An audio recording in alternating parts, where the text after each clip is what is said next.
வந்தவுடன் ஃப்ரிட்ஜில் இருக்கும் உணவுப் பொருட்கள் பேசும் காட்சி.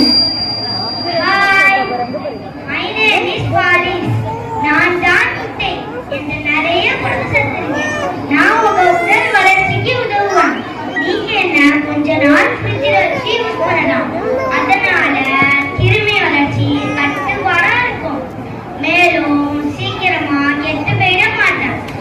ஆனா நீங்க என்ன ஓபன் குளிர்ல வச்சுட்டா என்னோட மேல் ஓடு உடைஞ்சி நீர்த்துளி வழியா கிருமி விழுந்து நான் உங்களுக்கு நோய் ஏற்படுத்துவேன்.